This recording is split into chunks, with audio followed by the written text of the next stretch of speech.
வணக்கம் நண்பர்களே, welcome to voice of Tamil. இப்போ தான் நம்ம சேனல் நீங்கள் புதுசாக பார்க்குறீங்கன்னா ஒரு சப்ஸ்கிரைப் பண்ணி பாருங்கள். இந்த வீடியோவில் நம்ம எதை பற்றி பார்க்க போகிறோம்னா, தமிழக அரசியலில் பரபரப்பை ஏற்படுத்தியுள்ள ஒரு முக்கிய அரசியல் பேச்சை பற்றி பார்க்க போகிறோம். வீடியோ ஸ்கிப் பண்ணாமல் பாருங்கள், அப்போ தான் நம்ம என்ன சொல்ல வரோம்னு உங்களுக்கு தெளிவாக புரியும். பொள்ளாச்சியில் நடைபெற்ற நிகழ்ச்சியில் பாஜக முன்னாள் மூத்த தலைவர் அண்ணாமலை தமிழகத்தில் 2031 பாஜக ஆட்சி அமைக்கும் என்று தன்னம்பிக்கையுடன் கூறியுள்ளார்.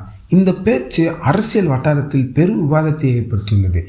இந்த வீடியோவில் அவர் பேசிய முக்கிய அம்சங்கள், அதன் அரசியல் பின்னணி, எதிர்க்கட்சிகள் விமர்சனங்கள் மற்றும் இந்த அறிவிப்பின் அரசியல் தாக்கம் குறித்து விரிவாக பார்க்க போகிறோம். பொள்ளாச்சியில் நடைபெற்ற கட்சி நிகழ்ச்சியை பேசிய அண்ணாமலை தமிழகத்தில் பாஜக தொடர்ந்து தனது வாக்கு வங்கியை விரிவுபடுத்தி வருவதாக கூறினார்.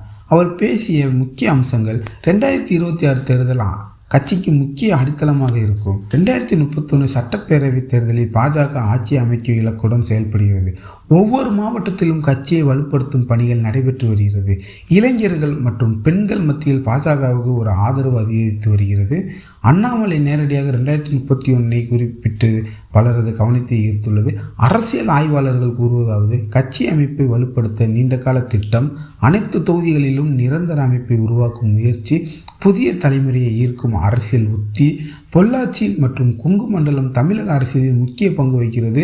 இந்த பகுதியில் தொழில் வளர்ச்சி, விவசாயம், இளைஞர்கள், நகர்ப்புற வாக்காளர்கள் என பல தரப்பினரையும் சந்தித்து கட்சியை வலுப்படுத்துவது முயற்சியில் பாஜக இருப்பதாக கூறப்படுகிறது. அண்ணாமலையின் இந்த பேச்சுக்கு எதிர்க்கட்சிகள் விமர்சனம் தெரிவித்துள்ளன. அவர்கள் கருத்து: தமிழக அரசியலின் தற்போது நிலையை வைத்து இது போன்ற அறிவிப்புகள் நடைமுறைக்கு சாத்தியமா? மக்கள் தான் இறுதி முடிவை எடுப்பார்கள். தேர்தல் முடிவுகள் மட்டுமே உண்மையான பதிலை வழங்கும்.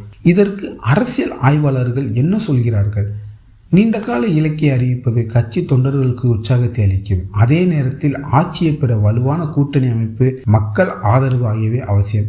வரும் தேர்தல்கள் இந்த இலக்கை நோக்கி கட்சி எவ்வாறு நகர்கிறது என்பதை தீர்மானிக்கும். பாஜக அரசியலில் பிரச்சாரத்தை தீவிரப்படுத்தும் வாய்ப்பு.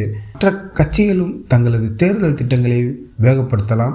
2026 தேர்தலை முன்னிட்டு அரசியல் சூழல் மேலும் சூடுபிடிக்கலாம். சமூக வலைத்தளங்களில் இந்த பேச்சு குறித்து கலவையான கருத்துக்கள் வெளியாகி வருகின்றன. சிலர் இது தன்னம்பிக்கையான அறிவிப்புகள் என பாராட்டினர்.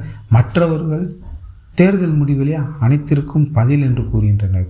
பொள்ளாச்சியில் அண்ணாமலை பேசிய 2031 தமிழகத்தில் ஆட்சியை பிடிப்போம் என்ற கருத்து தமிழக அரசியலில் புதிய விவாதத்தை உருவாக்கியுள்ளது. இந்த இலக்கு நடைமுறைக்கு வருமா இல்லை என்பதை காலமும் மக்களின் தீர்ப்புதான் முடிவு செய்யும்.